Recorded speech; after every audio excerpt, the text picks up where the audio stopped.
Aleppo suffered and is still suffering from the circumstances of war. World has not witnessed such destruction ever since World War II.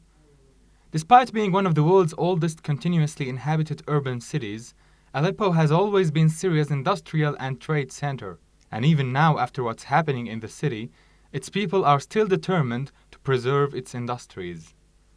Aleppo Chamber of Industry held an exhibition in Damascus Dama Rose Hotel, where around 70 Aleppian companies specialized in fashion and textile gathered to show their products. This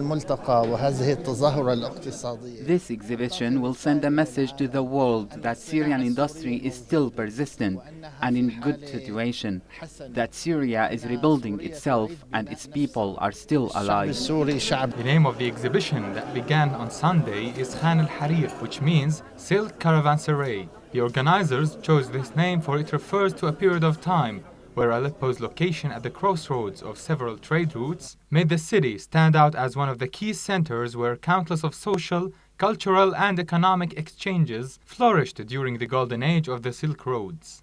Among the attendees were the Syrian ministers of economy, industry, finance, internal trade, and consumer protection, along with many other Syrian officials in the fields of exporting and trade.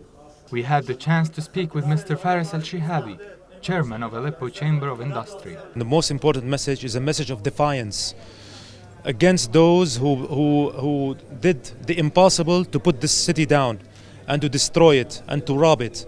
Many of the participants here, their factories are beyond reach. Islamic gangs supported by Turkey and Saudi are still in their factories, robbing their factories. Regardless of all of this, they worked under the worst circumstances in order to produce. The manufacturers of Aleppo suffered a great deal of loss. Many factories were completely demolished, others were stolen, and a lot of the ancient bazaars and khans were burned to the ground. Yet they came here to prove that they have a will that could never die. The lack of skilled human resources, electricity deprivation, and the shortage of raw materials are affecting our industry. Yet we are preparing to produce more and to develop our industry despite the circumstances. The ambitions of the manufacturers of Aleppo are high, and they are willing to do whatever they can to help their industry rise from the ashes. Aleppo, the oldest city in the world and Syrian capital of industry and commerce, will remain resisting the atrocities of war. Asir Khattab, MEC, Damascus.